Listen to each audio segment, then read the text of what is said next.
प्रपत्ति।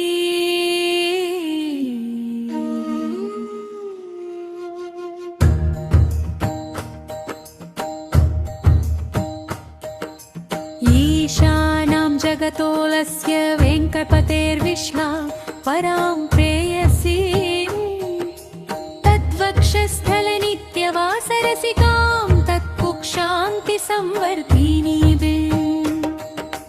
पद्मालङ्कृतपाणिपल्लवयुगं पद्मासनस्थां श्रेयम् वात्सल्यादिगुणोज्ज्वलां भगवतीं वन्दे जगन्मातरम्। श्रीवेङ्कृपाजलनिधे कृतसर्वलोका सौरभशक्तालकवत्समसर्वशेषिन् स्वामिन् सुशीलसुलभाषितपारिजाता श्रीवेङ्कटेशचरणौ शरणं प्रपद्ये।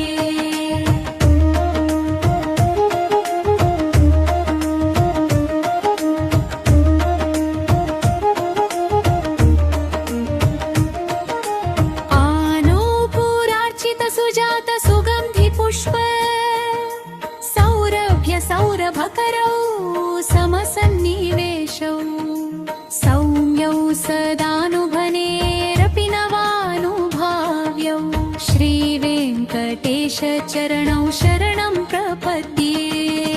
सद्यो विकासि समुदित्वर सान्द्रराग सौरभ्य निर्भर सरोरुहा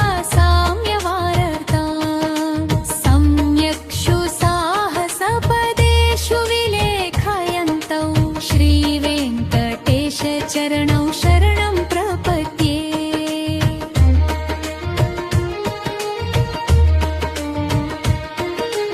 रेखामयध्वज सुधाकलशातपत्र वज्राङ्कुशाम्बुरुहा कल्पकशङ्खचक्रैः भव्यैरलङ्कृततलौ परतत्त्वचिह्नैः श्रीवेङ्कटेशचरणौ शरणं प्रपद्ये। ताम्रोदरत्युतिपराजितपद्मरागौ पाहीरमहोभिरभिभूतमहेन्द्रनीलौ उद्यन्नखांशुभिरुदस्ता शशाङ्कभासौ श्रीवेङ्कटेशचरणौ शरणं प्रपद्ये।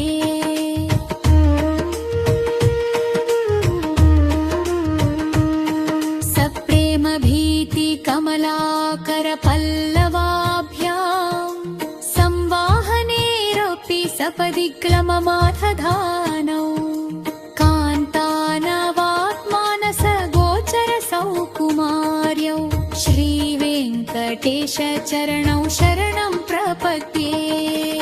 लक्ष्मी महीतदनुरूप निजानुभावा नीलादिदिव्यमहिषी करपल्लवानाम् आरुण्यसङ्क्रमणतः किल सान्द्ररागौ श्रीवेङ्कटेशचरणौ शरणं प्रपद्ये।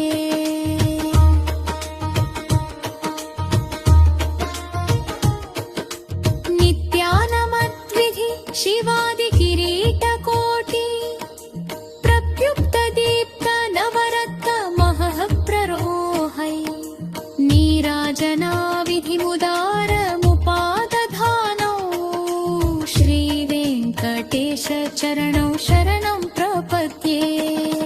विष्णोपदे परम इत्युदितप्रशंसौ यौ मध्व उत्स इति भोग्यतया लिप्तपात्तौ भूयस्तथेति तव पाणितलप्रदिष्टौ श्रीवेङ्कटेशचरणौ शरणं प्रपद्ये।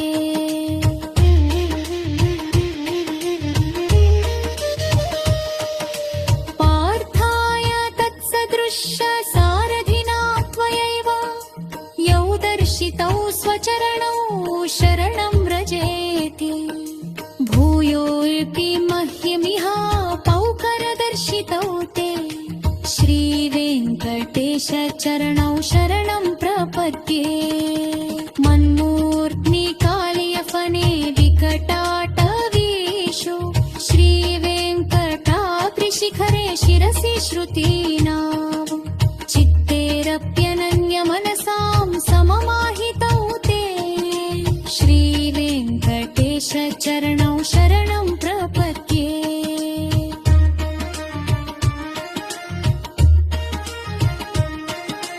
अम्लानहृष्यदवनीतलकीर्णपुष्पौ श्रीवेङ्कटाद्रिशिखराभरणायमानौ आनन्दिताखिलमनोनयनौ तवैतौ श्रीवेङ्कटेशचरणौ शरणं प्रपद्ये। प्रायः प्रपन्नजनता प्रथमावगाह्यौ मातुस्तना विवशिशोरमृतायमाणौ प्राप्तौ परस्परतुलामतुलान्तरौ ते श्रीवेङ्कटेशचरणौ शरणं प्रपद्ये।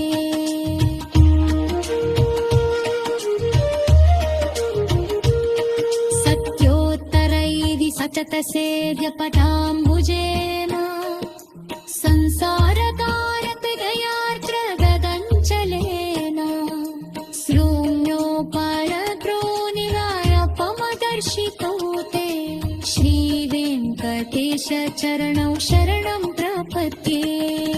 शीशाशी